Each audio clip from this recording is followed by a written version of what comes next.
Hey everybody, One Wisdom here. It is 2:53 a.m. Monday morning, July 21st, 2014.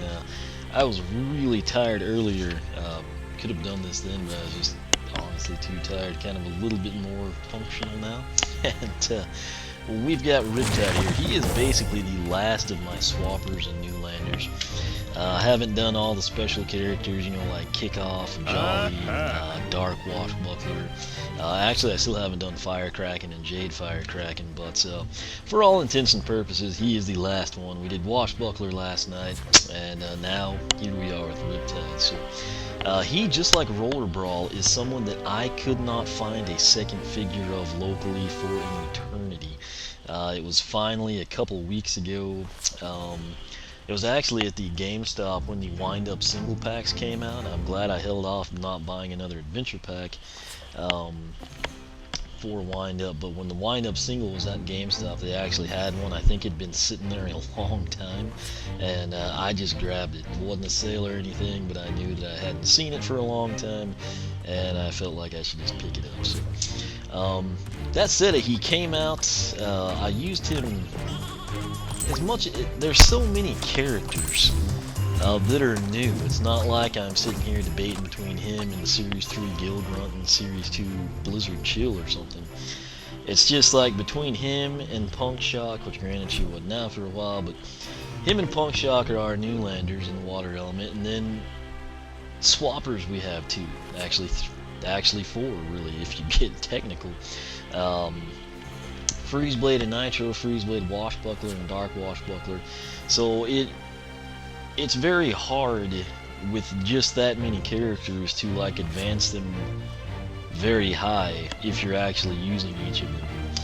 That's kind of like the beauty to having maybe just like one of you know, the needed characters or something. But that's kind of why he isn't higher than he is. But you know, level 8's not too terribly bad for, you know, blind playthrough. So what he has though, I kind of like. He's always like almost, that's, if you ever have seen fencing, I don't know when that's televised outside of the Olympics. When I was a kid, you would see it in cartoons all the time, really. A bunch of movies had it and stuff like that, but he's always, you know, kind of light on his feet, nimble, and I kind of like the Swordfish. He's one of these complex characters. Every one of his, well, at least the base attacks, are going to have two renditions, if you will. So, what he's holding right now is the Swordfish. It does what you think it would do. It's very much like a sword. In fact, even the top end, you know, the mouth actually has that, you know, metallic luster, if you will. Crazy thing about it, when I was playing around testing things out, it has incredible range. I'm just gonna tap Y one time. I'll say that. Okay, set it up big, and then it went the second time. That's really impressive. I mean, it's not like he stands back here and just, you know, wheels it out. If, I mean, you're lurching forward, he goes after the target. And then the beauty of Swordfish is it's really, really fast. I've yet to see a critical with it. Oh, I got two. Go figure. 28 to 42 is what that would be now. That is part of the primary. And if you're sitting there thinking, what are you talking about? That's the Y button on your Wii U. That is the primary. Well, it's literally half of it, because when I press the A button, we're going to see half of the secondary attack, because he's going to throw the Swordfish. That was actually critical too, so now that I'm recording, I'm getting all these critical numbers. The Swordfish on the toss will do 34 to 51. It has like a really cool, almost like paper airplane mechanic. It'll sometimes whirl around the dummies and come back from a different side. And if you note, we're not holding a Swordfish, we are now holding a shark. What we can do with the shark, it is kind of like a, I don't know why it's that color, but it's, I assume, a hammerhead, but you can actually toss it to the shark. And the Swordfish have two key differences. Number one, the sword is faster and the shark is slower, and number two, the sword does less damage and the shark does more damage. When I say sword, I'm referring to the Swordfish. On my spreadsheet, I call it sword because it's also a 5-letter word that starts with S, and it's going to take up less space. So, since we just showcased throwing the sword, let's go ahead and showcase throwing the shark. Very slow, even on the toss. It's slowly up and slowly down, but 28 to 42.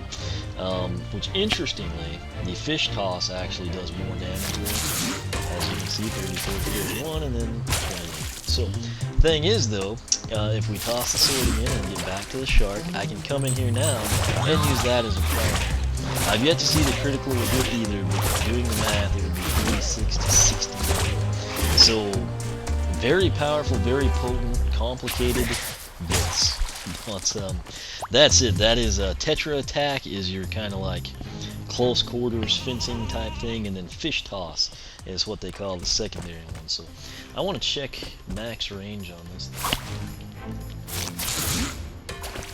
That actually did hit him. I don't know that the shark can hit him. By gosh, it can't. So he has really good range on all this stuff. Okay, the sheep. That's impressive. That is very impressive. That's it. Time to check out his base upgrades. That's the way these videos will be structured for the new landers. We showcase box stock, we take the base upgrades and highlight those. Then I'll have two separate videos, one for Fishy Fencer and one for Flounder Pounder. So, without further ado, we're going to go ahead and get started here. Bear in mind, I have got 18 winged sapphires, and if you're curious about those two paths or my spreadsheet with the damage numbers, take the link at the top of the video description box. You'll be taken to oneofwisdom.com, post dedicated entirely to water element Newlander Riptide. You can go fish with him, you can check out the damage numbers, and ultimately pick the best path for your playstyle. Whale on him. This is an important one. Why? It's actually what you need for his special quest. I think it's one of those ones, we've seen a few of them, you don't have to kill the enemies, but you just have to like hit them all simultaneously. I think it's 8 if I remember correctly.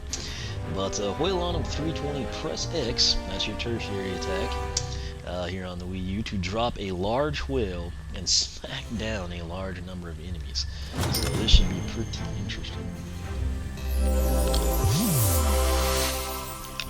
Alright, next up, bigger fish to fly. For 448, no, it's not fry, but fly. Press A to throw the held fish, doing increased damage to enemies. Can't tell if that changes the way the shark looks, or if that's just a view. There's a great look at Riptide, actually. We'll save that, and save that. So, let's come out here, let's take him in order. He just made it over. We're going to use the whale on here, so I'm going to press the X button and see what happens. That looks like it should do way more than 48. Great range on that thing, though. It's almost you can hit it from there. That looked about the same distance as well. I think that would have hit if not for being slightly left, I guess, because of the sheep. Anyway, 48, so critical would be 72. Again, very, very high numbers right here off the bat. So let's count this. 1 Mississippi, 2 Mississippi. Basically 3 seconds. 1 Mississippi, 2 Mississippi. 1 Mississippi, 2 Mississippi, 3 Mississippi. Kind of like a 3-second process and then like a 3-second lag time. So 48 to 72, bigger fish to fly. Let's go ahead and press A, throw the held fish, doing increased damage. So that should impact both of them. The sword was sitting at 34 to 51, 42, 36, 42. So 42 would be 63. So sword 42 to 63, and shark 36. So half of that would be 18, which would be 52. So the sword jumped from 34 to 42, and then the shark went from 28 to 36. So both of them plus 8 there. Pretty impressive again. And now, same range, same everything. Come back over here, pick up the 22, I believe. Alright, fresh fish for 576. Press A to throw the currently held fish. Press Y to attack and critically hit with the new fish. So apparently we've got the swordfish in our hand, we press A to throw it, and then we're going to press Y and attack with the shark, and it will be a critical hit. So that's sitting at 46 to 69, so it should be a 69 every time, and the swordfish should be a 42 every time. I assume just once. I've never really seen an upgrade like this, but it's interesting. That said, final base upgrade, blistering blubber. I want to keep saying blubber for some reason. 768 whale attacks to increase damage. Pocket whales are known for their helpful nature. So nice, very, very nice, evenly paced upgrade path. He has the introduction of the tertiary. The tertiary is upgraded. He has an upgrade to the primary, and he has an upgrade to the... It's really whale on him, tertiary, bigger fish to fly, secondary increase, fresh fish really is an increase to the primary by way of critical, and then blistering blubber upgrades the whale on him, which was your first upgrade, which was the introduction of the tertiary attack. So fishy fencer and flounder pounder. Note, fishy fencer highlights the swordfish, flounder pounder highlights the shark. So I thought I just hit A, which if I did I could still back out, so that's very nice. But we will check those out here in just a little bit. What I want to do now is actually come in and we're going to take a look at blistering the blubber first. It's going to be more simplistic. 48 to 72 is what we were at. 60, so plus 12. Half of that would be 30, so 90. That's a ridiculous. So they're all in the blank there, so 60 to 90. Now the thing is, it's got decent range, but you have to realize the range that matters the most with this attack is the area under the whale, which is quite a lot. And that means that we will be able to do significant damage, you know, like to groups of enemies, you know, chompies, greebles, things of that nature. So now, with fresh fish, we should throw the swordfish, and then when I attack, primary style, sword style if you will, with the shark, we should do 69. So let's see what happens. Yeah. And it is just one time, so now I'm going to toss the shark, and we should, because of bigger fish to fly, see 36 to 54, and then when I immediately attack with the Y button, or your primary attack button with the swordfish, instead of seeing 34, we should see 51 guaranteed. So let's see if it pans out. There's our toss. 42. That ain't right. 69 was there, and then we should see 63. Huh. I mean, the shark is cleaning house there. But the problem is,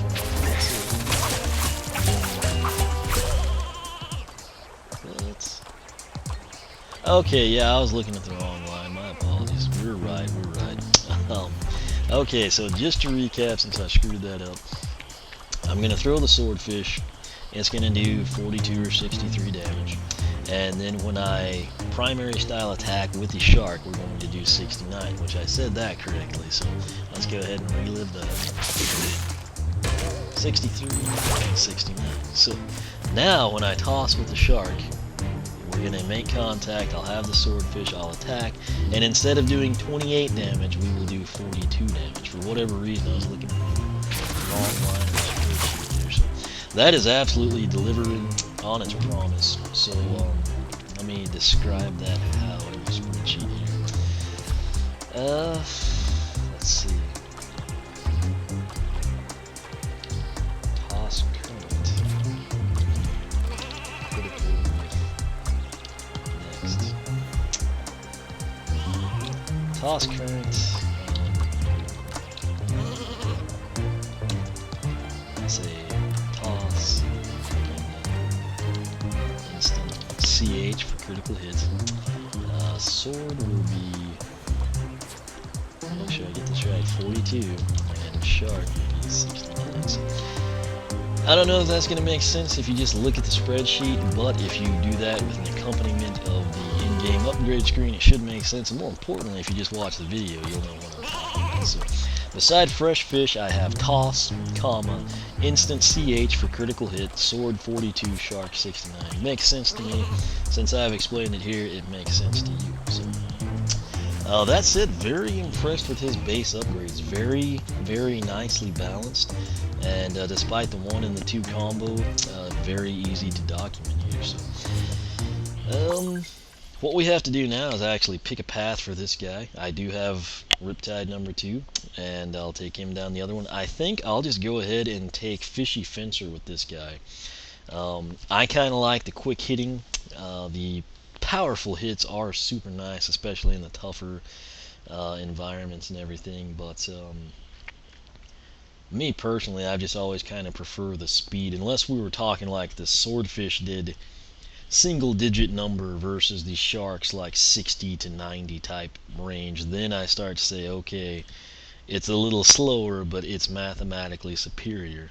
The way it is structured right now, the fact that I could fire off 28 and 28 and have 56 versus 42 on the shark with a little bit of time involved, I personally just tend to gravitate towards the speed aspects. So I'll take Fishy Fencer for this blind playthrough guide in the brand new Riptide. I'll get his base upgrades off camera, and then we'll take him down Flounder Pounder. So stay tuned for that.